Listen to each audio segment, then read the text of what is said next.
ओम सभी को नमस्ते। मंत्रोच्चारण। ओम सहनाववतु सहनौ भुनक्तु सह वीर्यं करवावहै तेजस्विनावधीतमस्तु मा विद्विषावहै। ओम शांति शांति शांति।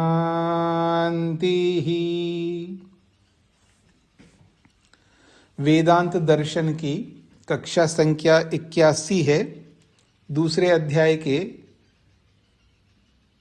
द्वितीय पाद के 15 सूत्र हमने पूरे किए हैं। तो 13वां सूत्र कहता है समवाय अभ्युपगमात् च साम्याद अनवस्थिते। इसका अर्थ आप में से कौन बताएंगे? अभी तक जिन्होंने किसी भी सूत्र का अर्थ नहीं बताया हो वो हाथ खड़ा करें।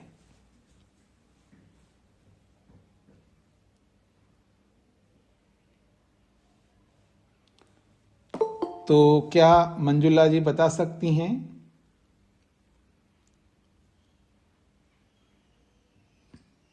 स्वामी जी प्रणाम जी। बहुत अच्छे से तो नहीं, लेकिन कोशिश कर रही हूँ जी।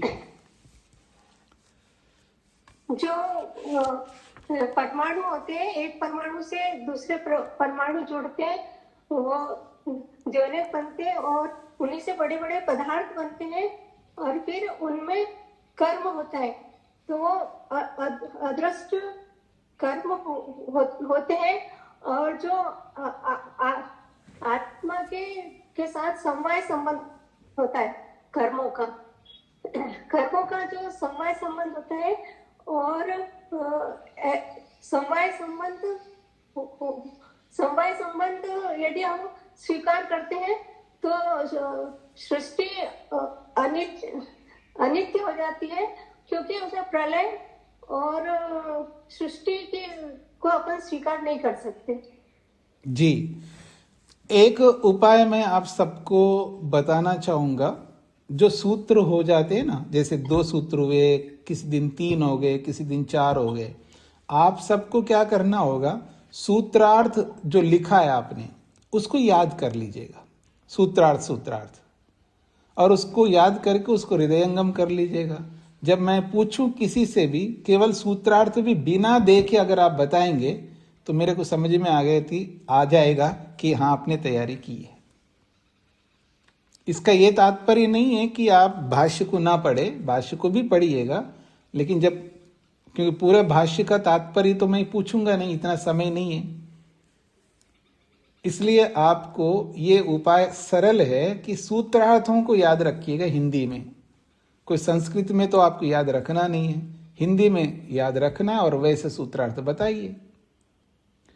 सूत्रार्थ बताने में कोई शब्द आप अपना जोड़ करके बताएंगे तो मैं गलत तो नहीं कहूंगा। मतलब सूत्र का अर्थ, सूत्र का अभिप्राय सामने आना चाहिए। भले ही उसमें 2-4 शब्द कम ज्यादा हो, लेकिन सूत्र का अभिप्राय सामने आना चाहिए। उससे सरलता होती है और सबको समझ में आ जाएगा। ठीक है जी। तो इसी सूत्र का अर्थ सुदेशना जी बताइए।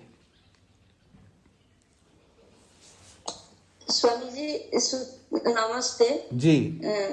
सूत्र 13 का बताऊं? हाँ जी, 13 सूत्र का अर्थ बताइए, सूत्रार्थ। सूत्र 13 में ये बताते हैं कि जीवात्मा का जो अदृष्ट कर्म है वो समवाय के साथ जीवात्मा के साथ रहता है।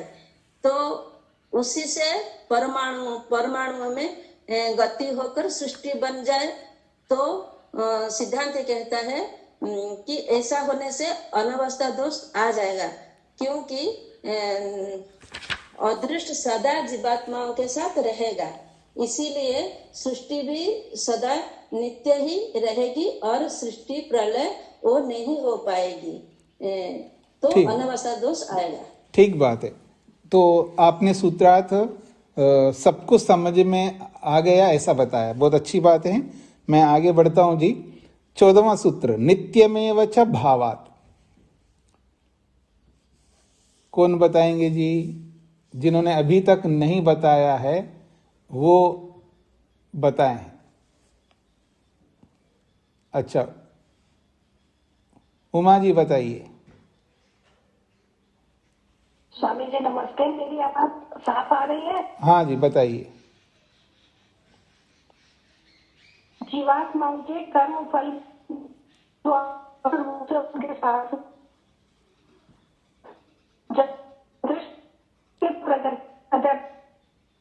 नहीं, अब आपका इंटरनेट ठीक नहीं है।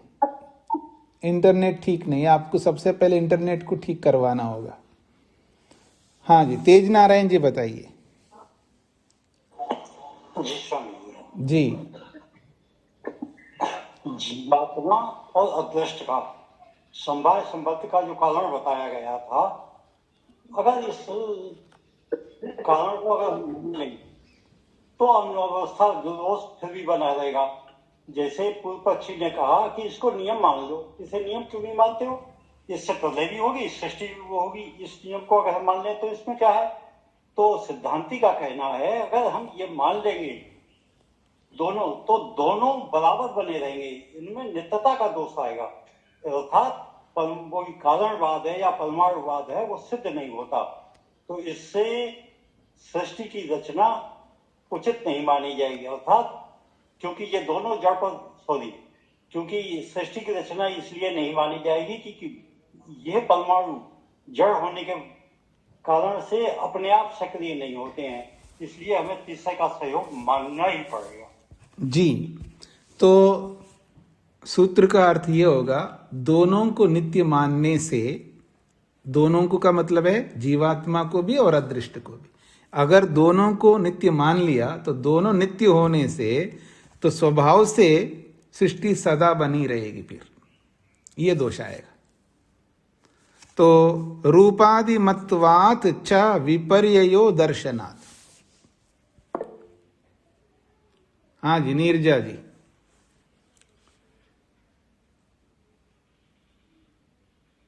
माइक खोलिए। रूपादि वाच्य, अगर आप सिद्धांति प्रश्नकर्ता को कहता है कि अगर आप जगत के मूल प्रकृति को, परमाणु को रूप वाला मानते हो या रूप रहित मानते हो, तो दोनों में विरोध देखा जाता है, दोनों में विरोध आएगा।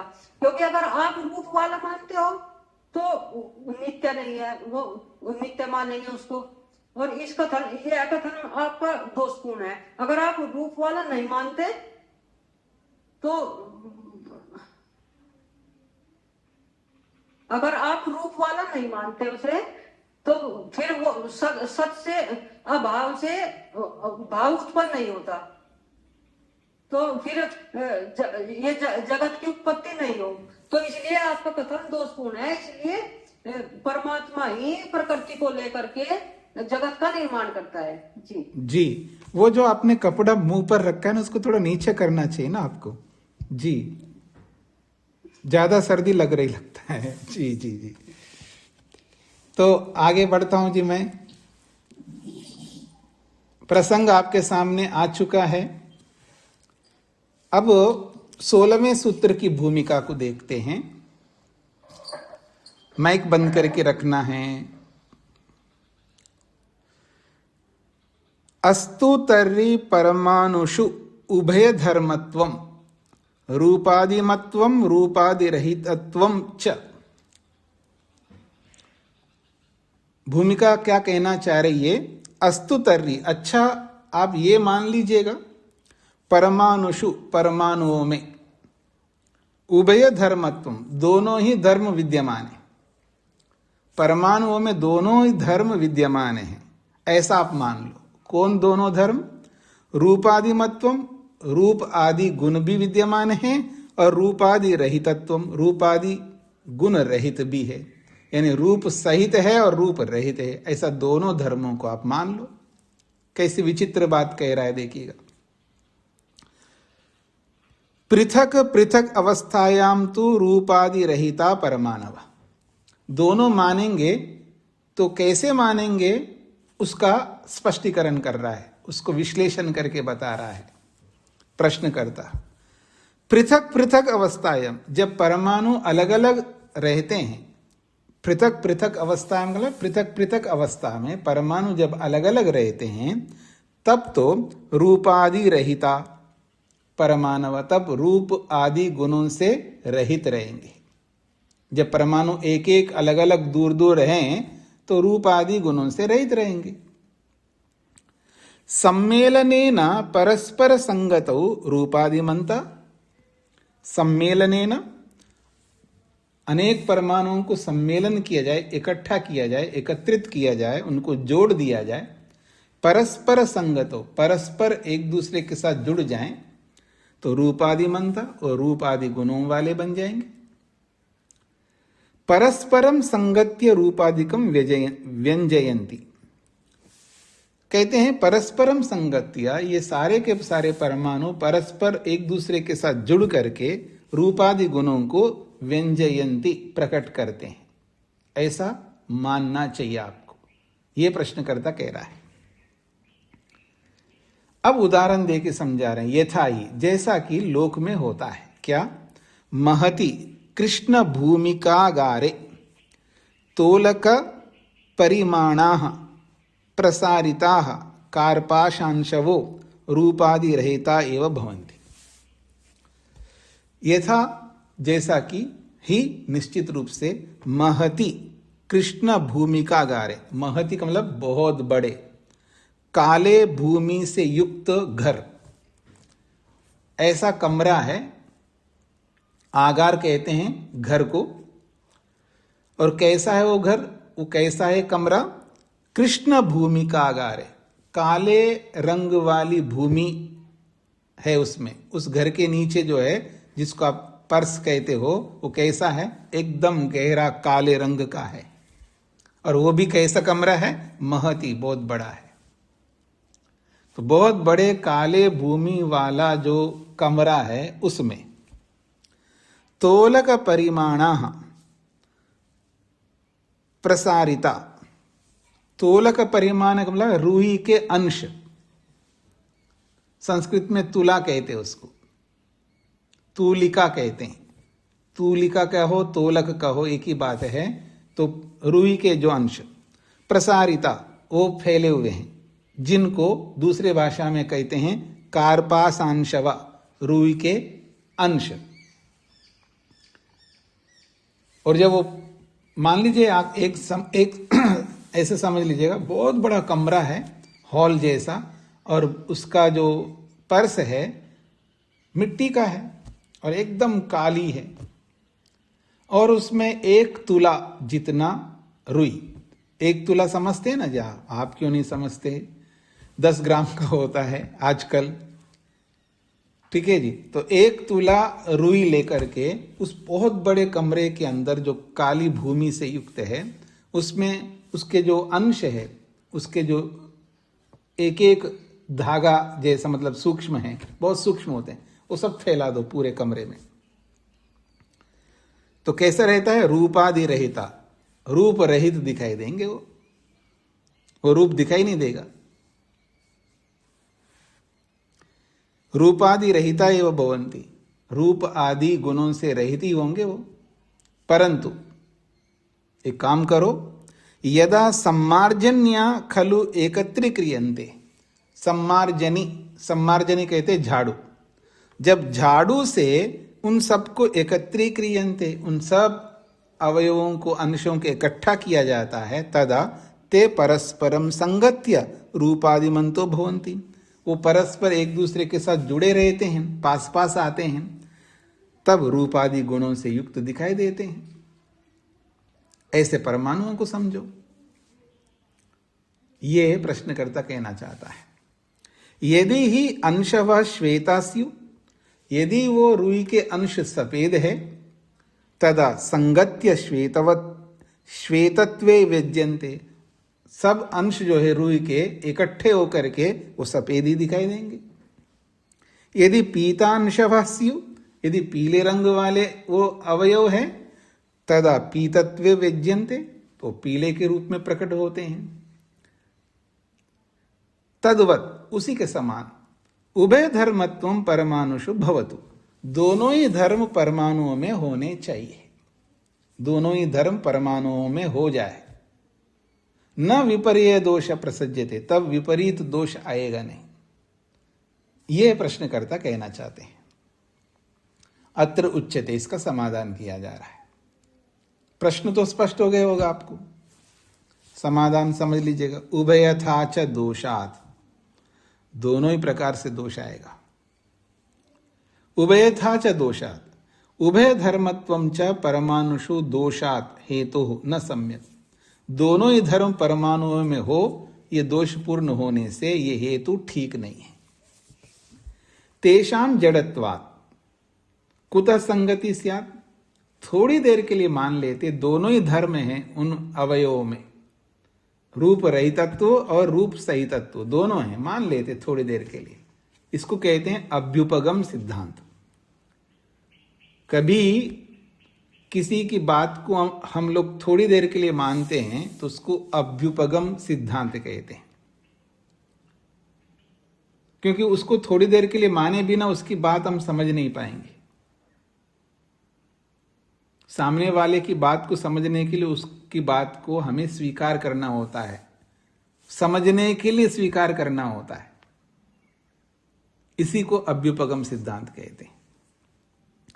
तो मान लेते थोड़ी देर के लिए दोनों ही धर्म, यद्यपि तुम्हारा ये हेतु जो है ठीक नहीं है, फिर भी मान ले तो भी तेषाम जड़त्वात्, वैसे तो वो सारे के सारे रूही के अंश हो चाहे परमाणु हो, वो सब जड़ होने से कुतः संगति स्यात्, वो इकट्ठे कैसे होंगे साहब?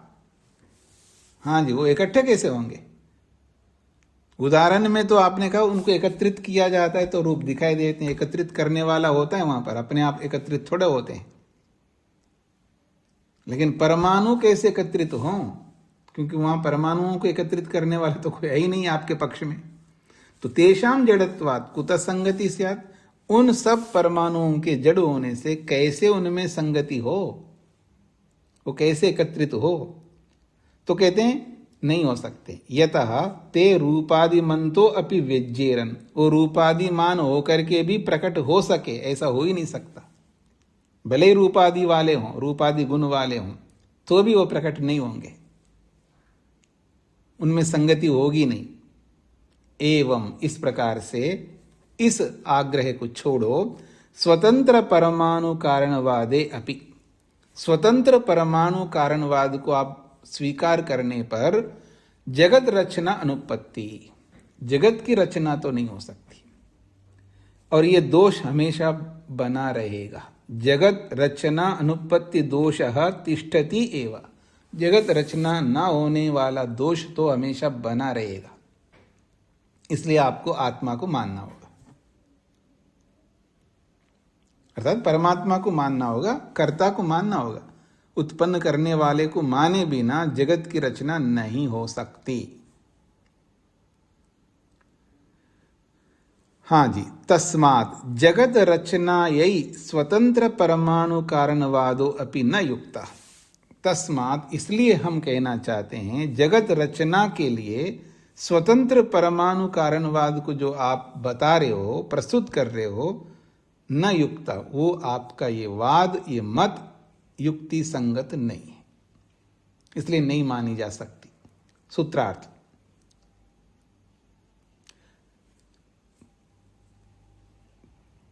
कारण परमाणुओं को कारण परमाणुओं को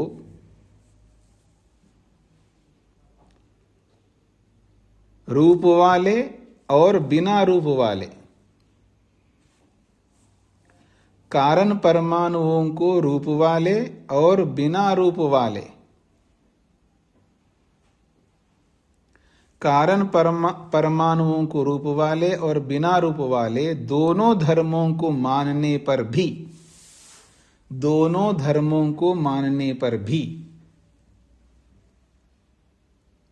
दोनों धर्मों को मानने पर भी जड़ होने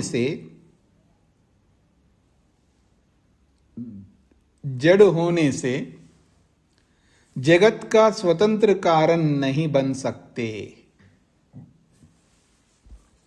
जड़ होने से जगत का स्वतंत्र कारण नहीं बन सकते। कारण परमाणुओं को रूप वाले और बिना रूप वाले दोनों धर्मों को मानने पर भी जड़ होने से जगत का स्वतंत्र कारण नहीं बन सकते।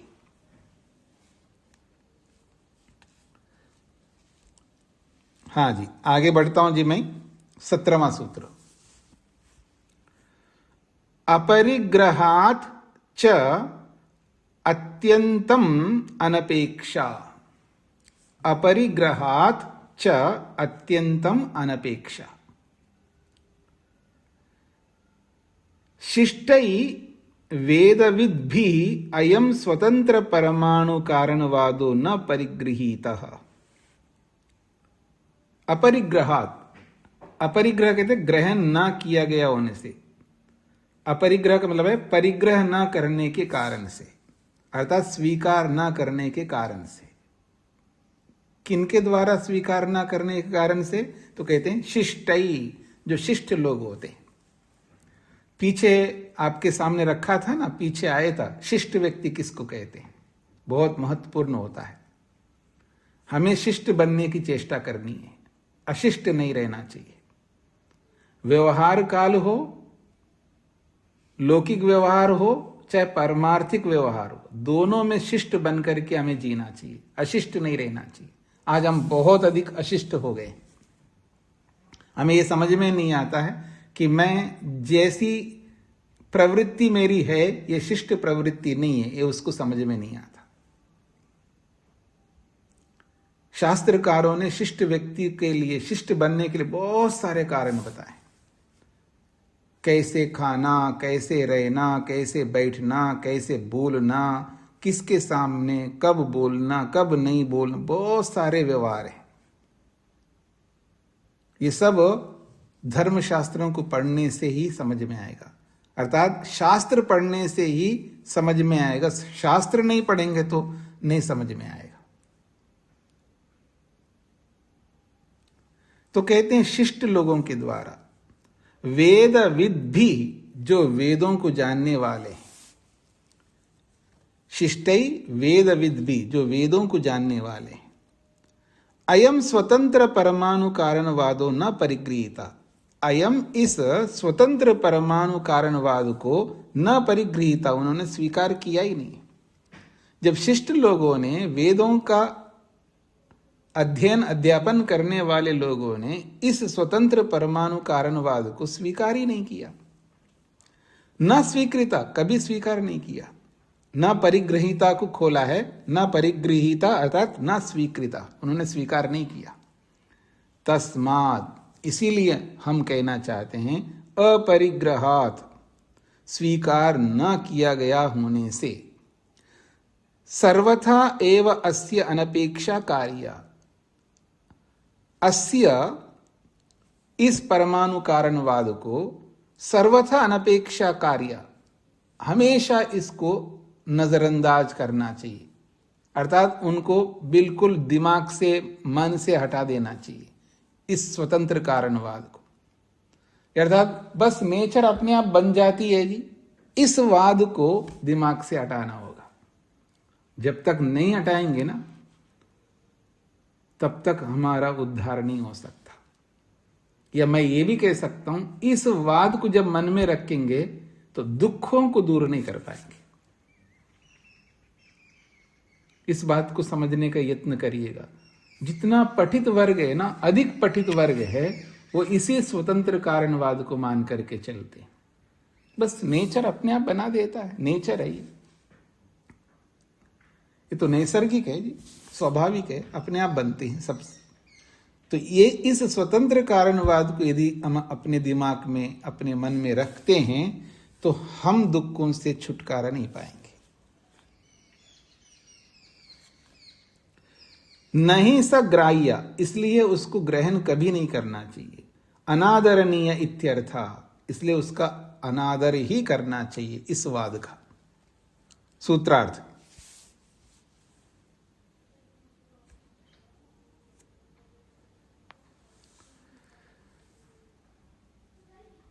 शिष्ट जनों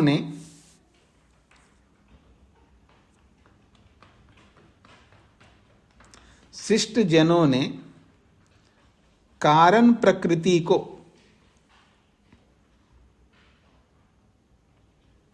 शिष्ट जनों ने कारण प्रकृति को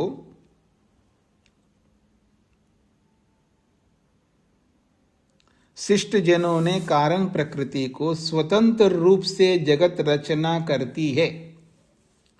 शिष्ट जनों ने कारण प्रकृति को स्वतंत्र रूप से जगत रचना करती है।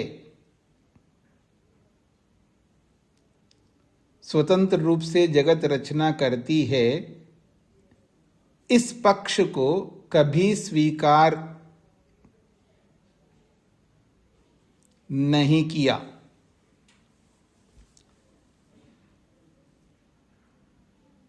स्वतंत्र रूप से जगत रचना करती है, इस पक्ष को कभी स्वीकार नहीं किया।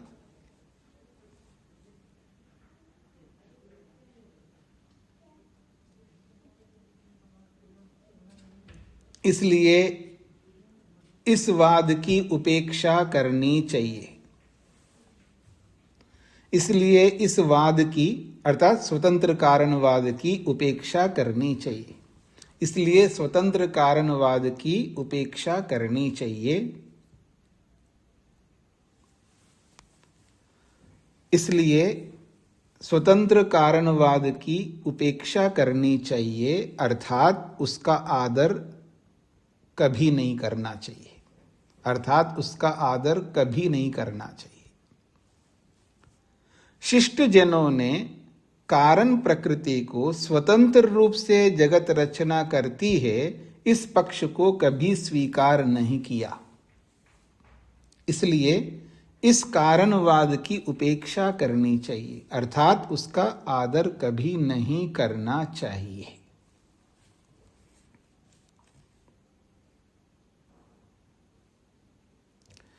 आगे बढ़ता हूं जी। 18वां सूत्र, इसको समझने की आवश्यकता है। थोड़ा ध्यान दीजिएगा, एकाग्रता से समझने का प्रयत्न करिएगा तो समझ में आ जाएगा।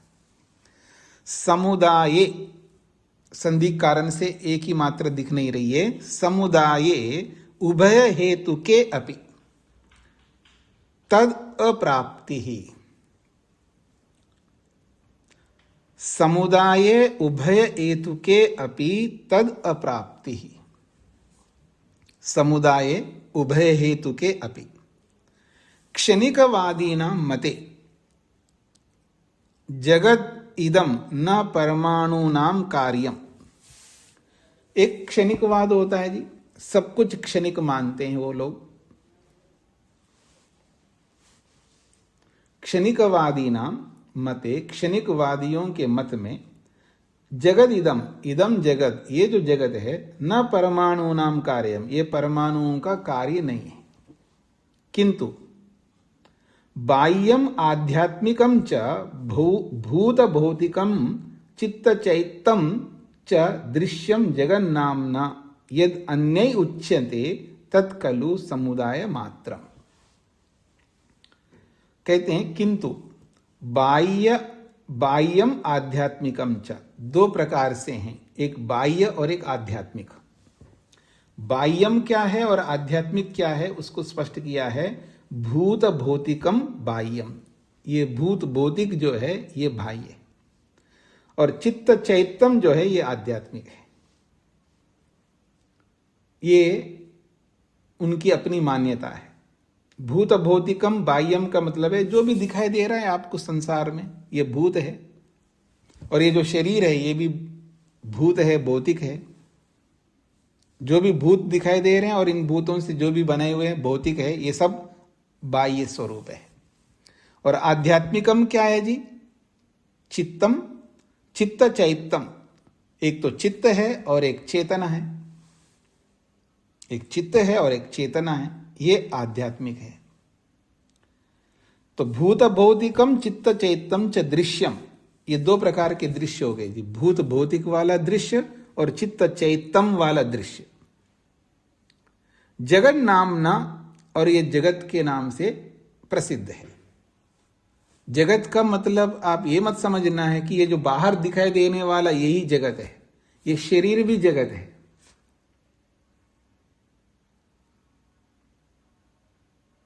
मेरा शरीर जगत है, आपका शरीर जगत है, ये आपको समझना है। ये ऐसा समझना है, एक पपीता ले लीजिए बहुत बड़ा, आजकल बड़े बड़े आ रहे हैं बाजार में हाइब्रिड वाले, 5-5 किलो का भी एक पपीता, और उसका एक छोटा सा टुकड़ा काट करके अलग रखिएगा, उसको क्या कहेंगे? उसको भी तो पपीता कहेंगे ना, वो उसी का तो टुकड़ा है। तो ऐसे ही आप पूरा ब्रह्मांड को देख रहे हो, ये जगत है, और उस ब्रह्मांड का एक टुकड़ा निकाल के मैं आपके सामने रखता हूं, राई, जो आप संस्कार करते हो ना सब्जी और दाल आदि का, उसमें राई डालते हैं, वो भी जगत है, जगत का ही तो अंश है वो। तो जगत का मतलब संपूर्ण ब्रह्मांड जगत, और ब्रह्मांड में स्थित जितने भी पदार्थ वो सब जगत है। और ये दो प्रकार का है, एक है भूत भौतिकम जो बाहर दिखाई दे रहा है, और एक है चित्त चैतम, ये जो अंदर है, हमारे शरीर के अंदर है, मन है और चेतना है, जिसको आप अहंकार करो, बुद्धि कहो, बहुत कुछ है अंदर। तो चित्त चैतम ये आध्यात्मिक कहलाता है। तो भूत भौतिकम चित्त चैतम च दृश्यम, ये सब दृश्य कहलाता है। यानी दृश्य दो प्रकार का है, भूत भौतिकम के रूप में और चित्त चैतम के रूप में ये दृश्य है। दृश्य कहो, जगत कहो, एक ही बात है। जगत नामना, और ये जगत के नाम से प्रसिद्ध है। यद अन्य उच्यते, जो दूसरे लोगों के द्वारा कहा जा रहा है। ये दूसरे लोग का मतलब है इस वैदिक सिद्धांत को न मानने वाले लोगों के द्वारा कहा जाता है। तत्खलु समुदाय मात्रम, और ये जो भूत भौतिक और चित्त चैतम है, ये समुदाय मात्र है।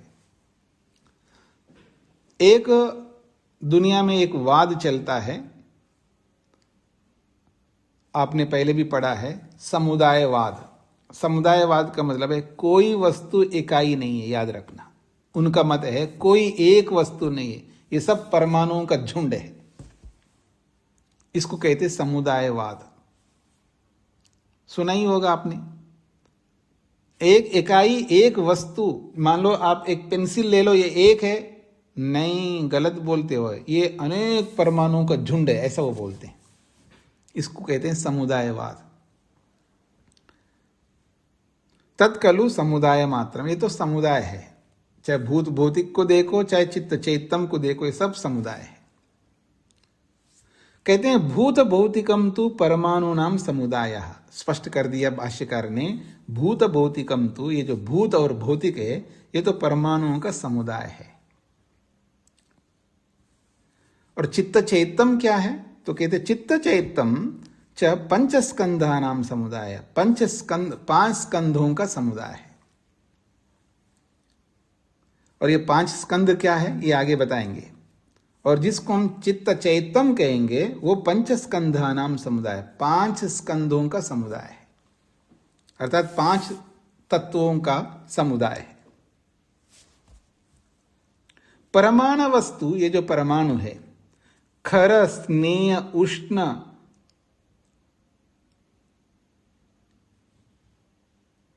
उरन स्वभावा, खर स्नेह उष्णोरन स्वभावा भूत भौतिके पृथिव्यादि रूपे समुदायन्ते।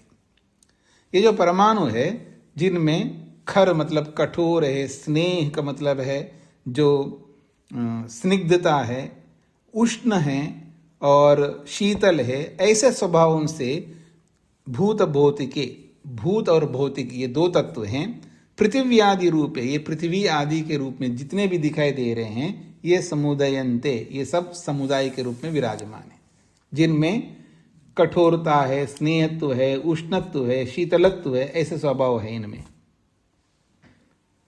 परमाणुओं में। और ये जो पंचस्कंद क्या है, तो कहते हैं रूप विज्ञान वेदना संज्ञा संस्कार संज्ञकाः पंचस्कंदाः। ये 5 स्कंद कौन है जी? 5। एक तो रूप है, रूप स्कंध, विज्ञान स्कंध, वेदना संध, वेदना स्कंध और संज्ञा स्कंध और संस्कार स्कंध। ये 5 स्कंध है। रूप, विज्ञान, वेदना, संज्ञा और संस्कार। इन नामों से पंचस्कंद प्रसिद्ध हैं। चित्त चैत्य रूपे समुदयन्ते। और ये जो है, ये जो 5 स्कंद है वो किस रूप में है? चित्त चैत्य रूपे समुदयन्ते। ये चित्त और चैत्य के रूप में एकत्रित होते हैं। तो ये जैनी बौद्धों के अंतर्गत इस तरह का, विशेषकर जैनियों में ये चलता है। जैनी संप्रदाय के ग्रंथों में ये पंचस्कंद चलते हैं। क्योंकि जैनी में भी एक जैन नहीं होते, जैनियों में बहुत सारे वेद हैं। जैसे आप में वेद है, आप भी कोई कम नहीं ना, आप में भी बहुत सारे वेद हैं। हिंदुओं में भी तो बहुत वेद है ना, सारे हिंदू एक नहीं मानते अपने आप को। बड़ा आश्चर्य है ना, सारे आदमी हैं और आदमी अपने आप को एक नहीं मानते। अविद्या की पराकाष्ठा ऐसी होती है। जब आप किसी दूसरे को देखते हो ना, जो आपके घर में आता है, तो आपकी दृष्टि ऐसी जाती है, कौन है, जानने की चेष्टा होती है।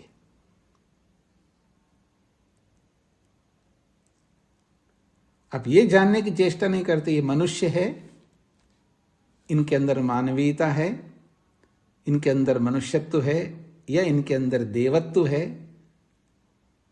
या इनके अंदर राक्षसत्व है, ये नहीं देखते हम। पता नहीं क्या देखना चाहते हैं, और उनको देखने से मिलेगा क्या आपको ये नहीं पता है। संस्कार है, परंपरा है आपकी, बहुत लंबी परंपरा है। ये न के न प्रकारे न, जिस किसी भी रीति से वहीं पहुंच जाते हैं आप। एक कहां है आप? ऐसे वो भी है, जैनियों में भी यही स्थिति है, हिंदुओं में भी वही स्थिति है, और बौद्धों में भी यही स्थिति है, और भी जितने भी मत पंथ संप्रदाय हैं जितने भी, इन सब में यही स्थिति है। हिंदू भी एक मत है, जैसे और मत है। और जो आर्य मानते हैं वो भी उन्हीं जंजीरों में झगड़े हुए हैं। तो आगे बढ़ता हूं जी मैं। ये 2 समुदाय बताए गए जी, एक परमाणुओं का झुंड और एक चित्त चैतन्य वाला झुंड। इति उभय विधः उभय हेतुकः समुदायः। इति उभय विधा, ये 2 प्रकार के हैं। उभय हेतुकः, ये दोनों ही कारण बनते हैं, और ये दोनों ही समुदाय है। अन्य जगत अभिधीयते, दूसरों के द्वारा, अन्य का मतलब है इस वेद से भिन्न लोगों के द्वारा अभिधीयते, बताया जाता है। किस रूप में बताया जाता है? जगत अभिधीयते, वो जगत के रूप में वो प्रस्तुत करते हैं। 2 प्रकार के समुदायों को जगत के रूप में वो प्रस्तुत करते हैं। सो अयम तेषाम अभिप्रेतः उभय हेतु का समुदाय। सो अयम, वह यह, तेषाम, ऐसे उन लोगों का जो अभिप्रेत है, अर्थात जो वो मानते हैं। क्या मानते हैं? उभय हेतु का समुदाय, 2 कारणों वाला समुदाय है। परमाणु कारण वाला और चित्त चैत्य रूपी समुदाय, ये दोनों समुदाय अपि अनपेक्षणीय अनादरणीय, इनकी भी उपेक्षा करनी चाहिए, इनका भी आदर नहीं करना चाहिए। ये उल जलूल बातें हैं, ये ऐसा कहना चाहते हैं सूत्रकार। क्यों जी, क्यों आदर नहीं करना चाहिए इनका? कहते तद अप्राप्ति तस्य समुदायस्य असिद्धिर ही भवति, उस समुदाय की तो सिद्धि हो ही नहीं सकती। जैसा वो बताते हैं ऐसे समुदाय की सिद्धि नहीं हो सकती। क्षणिकवादे समुदायस्य स्वरूपम न अवतिष्ठति, जो क्षणिकवाद को मानने वाले, उनके मत में क्षणिकवाद में समुदाय कभी नहीं बन पाएगा। ये एक दोष, बहुत बड़ा दोष है। यदि जिस मत में क्षणिकवाद को स्वीकार करते हैं, क्षणिकवाद का मतलब है हर क्षण बदलता है तो परमाणु हैं उनके, वो भी परमाणुओं को मानते हैं, वो भी चित्त चैतन्य वाले समुदाय को मानते हैं, लेकिन सब क्षणिक है ऐसा मानते हैं। जब क्षणिक मानते हो तो क्षणिकवाद में समुदाय से स्वरूपम न अवतिष्ठते, उस क्षणिकवाद में समुदाय का स्वरूप कभी नहीं बन पाएगा। हाँ जी, शोभा जी और वेद प्रिया जी और उमेश जी और उमा जी, ये सब मिलकर के एक समुदाय कैसे बनाओगे आप? क्योंकि क्षणिक है आप सब लोग। ये एक है जी, फिर ये दो है, तो दो के आते एक रहा, एक तो गायब हो गया, वो तो समाप्त हो गया। तीसरा आते ही दूसरा समाप्त हो गया, क्योंकि सब क्षणिक है जी। तो समुदाय कैसे बनाओगे? समुदाय तभी बनाओगे जब वो स्थिर रहेंगे। एक भी रहे, दो भी रहे, तीन भी रहे, तो एक साथ तीनों हैं तो तीनों का समुदाय बनेगा। तो यही कहना चाहते हैं, क्षणिकवादे समुदाय से स्वरूपम न अवतिष्ठते। क्षणिकवाद में समुदाय का स्वरूप बन ही नहीं सकता, समुदाय खड़ा नहीं रह सकता। समुदायो ही पूर्व पर्यम अपेक्षा भवति, उसी बात को समझा रहे हैं। ये जो समुदाय है पूर्व परता की अपेक्षा रखता है, अर्थात समुदाय कब बनेगा? एक रहेगा, उसकी अपेक्षा दूसरा जो है पहले वाले की अपेक्षा करता है, दूसरा जो है पहले वाले की अपेक्षा करता है, और पहले वाला दूसरे वाले की अपेक्षा रखता है, तब समुदाय बनता है। इसको कहते हैं पूर्वापर्यम अपेक्षा।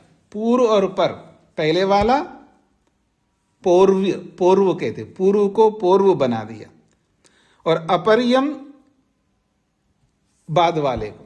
पूर्व और अपर, पूर्व वाला और पर वाला, ये दोनों मिलकर के ही पूर्वापर्यम अपेक्षा, पूर्व और अपर मिलकर के ही समुदाय बनता है। और आपके इस क्षणिकवाद में समुदाय बन ही नहीं सकता। यदा ही पूर्व परमाणु स्कंधो व क्षणिको, यदा पूर्व परमाणु, पहले वाला जो परमाणु है, अथवा आप स्कंध बोलिएगा, क्योंकि दो प्रकार के समुदाय है ना इनके पास में, एक तो परमाणु और एक स्कंध। तो चाहे पूर्व वाला परमाणु या पूर्व वाला स्कंध, वह क्षणिका, वो तो क्षणिक है दोनों। अथा च उत्तरश्च परमाणु स्कंधो वा, बाद वाला परमाणु कहो या बाद वाला स्कंध कहो, ये भी क्षणिका, ये भी क्षणिक है। तर्हि कोई कस्मिन खलु संगच्छेता, कौन किसके साथ मिलेगा? जब दोनों ही क्षणिक है तो कौन किसके साथ मिलेगा, कौन किसके साथ जुड़ेगा? कोई कस्मिन खलु संगच्छेता, कौन किसके साथ संगति को प्राप्त होगा, अर्थात मिलेगा। एकस्मिन क्षणे पूर्वोत्तरयो अनवस्थानात्, एकस्मिन क्षणे, एक ही क्षण में, एक समय में पूर्व वाला और पर वाला दोनों नहीं रहेंगे। चाहे वो पूर्व वाला का हो या पर वाला का हो, दोनों एक क्षण में दोनों एक साथ नहीं रह सकते। जब दो नहीं साथ रह सकते तो समुदाय कैसे बनेगा?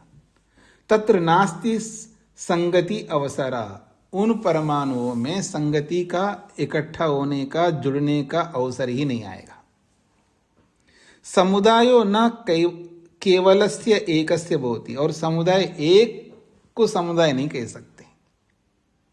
जो केवल एक है उसको समुदाय नहीं कह सकते, समुदाय तो अनेक को कहते हैं। किंतु द्वयो संगति एवं समुदाय, कम से कम दो होना चाहिए, दोनों की संगति होनी चाहिए, दोनों का जुड़ना होना चाहिए, तब समुदाय आप कह सकते हैं। सूत्रार्थ लिखिएगा।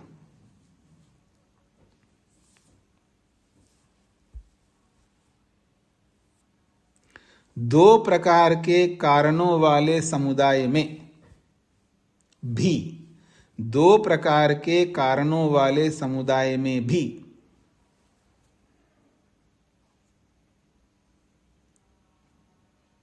या सबसे पहले आप क्षणिकवाद भी लिख सकते हैं। क्षणिकवाद में दो प्रकार के कारण वाले समुदाय में भी, क्षणिकवाद में दो प्रकार के कारण वाले समुदाय में भी, क्षणिकवाद में दो प्रकार के कारण वाले समुदाय में भी समुदाय की असिद्धि होती है, अर्थात समुदाय ही नहीं बन पाएगा। आप भले ही बोल रहे हो समुदाय, लेकिन समुदाय की असिद्धि होती है। क्षणिकवाद में दो प्रकार के कारण वाले समुदाय में भी समुदाय की असिद्धि होती है, अर्थात थोड़ी देर मान करके फिर खंडन कर रहे हैं, ये इसका तात्पर्य है। क्षणिकवाद में दो प्रकार के कारण वाले समुदाय में भी समुदाय की असिद्धि होती है। हाँ जी, आगे बढ़ रहा हूं जी मैं। इतरेतर प्रत्ययत्वाद इति चेत न उत्पत्ति मात्र निमित्तत्वात्। हाँ जी, शांति जी को क्या कहना है? स्वामी जी नमस्ते। स्वामी जी, स्कंद क्या होता है? एक आध्याय। हाँ जी, अध्याय कर्म और स्कंद का मतलब अब स्कंद का मतलब स्कंद उन्होंने बोला है ना, रूप एक है, विज्ञान एक है, वेदना एक है, संज्ञा एक है, संस्कार एक, उनका नाम उन्होंने स्कंद रखा है। जैसे संस्कार का नाम स्कंद रखा है, नाम है ये। ठीक है जी जी। और आद्य कर्म क्या होता है स्वामी जी? आद्य कर्म, पहला कर्म, सबसे पहला होने वाला कर्म आद्य कर्म कहते हैं। इतरेतर प्रत्ययत्वात् इति चेत, इतरेतर प्रत्ययत्वात् इति चेत न उत्पत्ति मात्र निमित्तत्वात्। इतरेतर प्रत्ययत्वात् इति चेत अन्यो अन्य कारणत्वात्, अन्यो अन्य कारणत्वात्, एक दूसरे का कारण होने से, इसको कहेंगे अन्यो अन्य कारणत्वात्। पूर्व परमाणु स्कंधो वा उत्तरस्य परमाणु स्कंधस्य वा समुदाय वृत्तो कारणम भवति। प्रश्नकर्ता क्या कहना चाहता है? पूर्व परमाणु, पहले वाला परमाणु या पहले वाला स्कंध, उत्तरस्य परमाणु, बाद में आने वाले परमाणु का अथवा बाद में आने वाले स्कंध का, समुदाय वृत्तो, समुदाय को बनाने में कारणम भविष्यति या भवति, कारण बन जाएगा।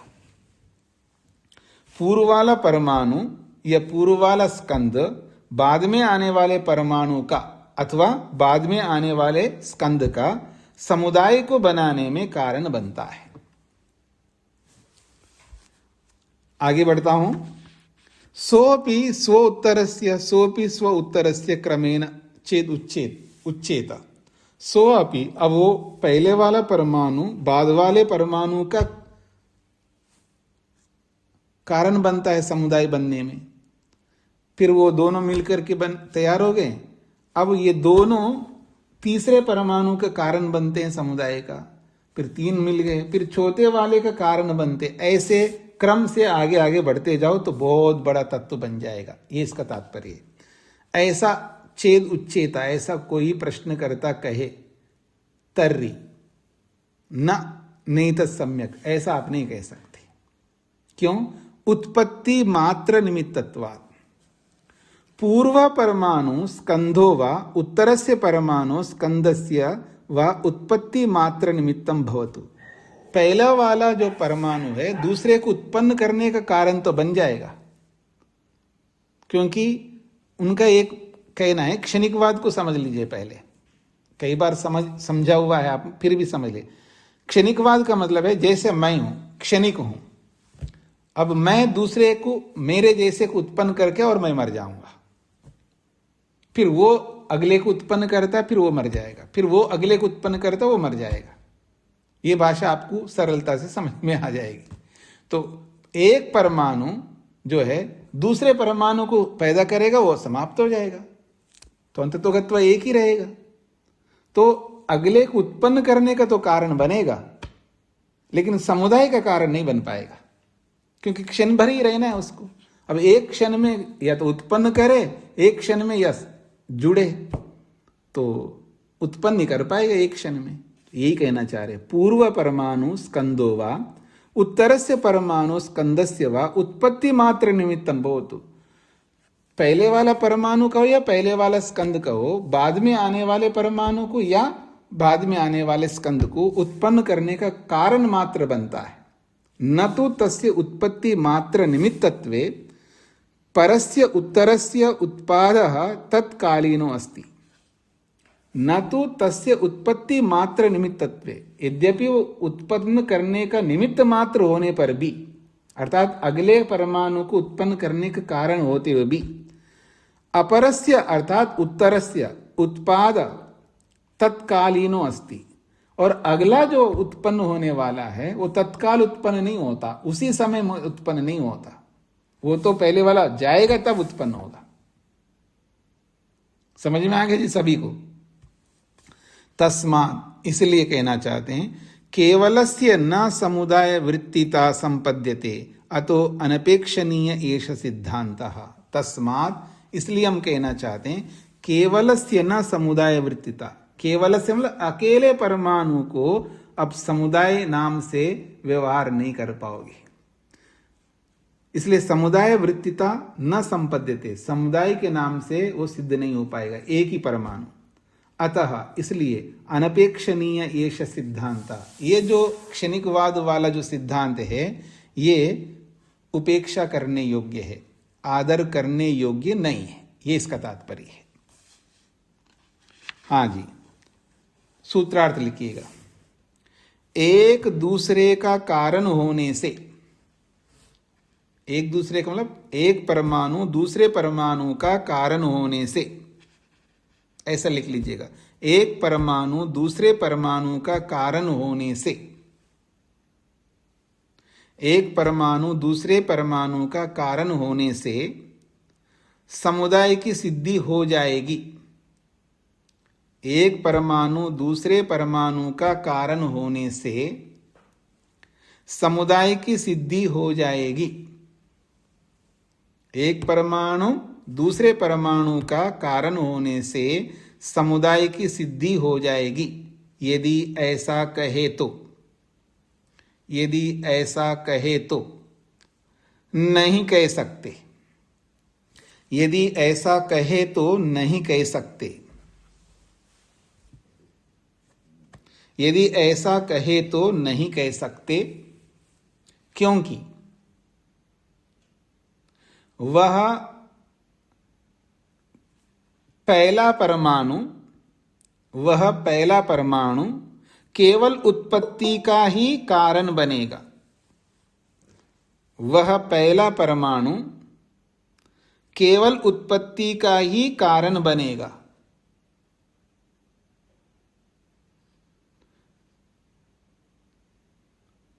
क्योंकि वह पहला परमाणु केवल उत्पत्ति का ही कारण बनेगा। वह पहला परमाणु केवल उत्पत्ति का ही कारण बनेगा, समुदाय का कारण नहीं बन पाएगा। समुदाय का कारण नहीं बन पाएगा। वह पहला परमाणु केवल उत्पत्ति का ही कारण बनेगा, समुदाय का कारण नहीं बन पाएगा। पहला परमाणु दूसरे परमाणु का कारण होने से समुदाय की सिद्धि हो जाएगी, यदि ऐसा कहे तो नहीं कह सकते, क्योंकि वह पहला परमाणु केवल उत्पत्ति का ही कारण बनेगा, समुदाय का कारण नहीं बन पाएगा। उषा जी को क्या कहना है? जी नमस्ते जी। तो 18 जो 5 स्कंद बताए हैं, रूप, विज्ञान, वेदना, संज्ञा, संस्कार, और संज्ञा तो क्या है? संज्ञा का मतलब नाम। नाम को भी, नाम को संज्ञा कहते हैं। नाम को भी एक स्कंद मानते हैं। रूप को एक स्कंद, विज्ञान को एक स्कंद, वेदना को एक स्कंद, संज्ञा नाम को एक स्कंद, संस्कार एक स्कंद। और रूप क्या होता है, विज्ञान क्या होता है, वेदना क्या होता है, संस्कार क्या होता है, ये फिर उनकी पुस्तकों से आपको विस्तार से समझ में आएगा। बस हमें केवल इतना ही समझना है, यहाँ पर इसके अंदर प्रवेश नहीं करना है जी। हाँ जी, अरुण जी को क्या कहना है? स्वामी जी नमस्ते। स्वामी जी आपकी प्रकृति की उत्पत्ति का ही प्रसंग चल रहा है या कुछ कुछ थोड़ा सा प्रसंग समझ में नहीं आ रहा है? ये जो अभी आपने ये जो दो सूत्र, ये प्रसंग ये कहना चाहता है कि ये जो समुदाय को प्रस्तुत कर रहे हैं ना, समुदाय को अगर वो सिद्ध करेगा तो सृष्टि बन जाएगी ना अपने आप। ये समुदाय तभी होगा ना जी, जब एक परमाणु दूसरे परमाणु के साथ जुड़ करके समुदाय बने।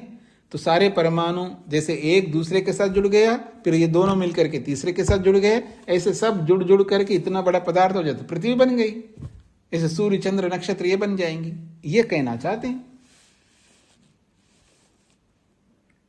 और इस प्रकार इन्होंने समुदाय में जैसे बाह्य और आध्यात्मिक दोनों लिए हैं, जिससे कि जैसा कि हम संसार में देखते हैं, जगत में देखते हैं कि एक जो हमारे दिखाई दे रही है चीजें, और एक हमारा जो अंतःकरण जैसा है, कुछ इस तरह का कुछ लिया है। ये अभिप्राय है क्या? हाँ, यही अभिप्राय है, बिल्कुल यही है जी।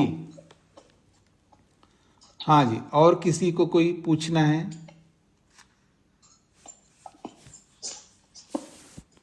तो आज इतना ही रखते हैं फिर। ओम शांति शांति शांति।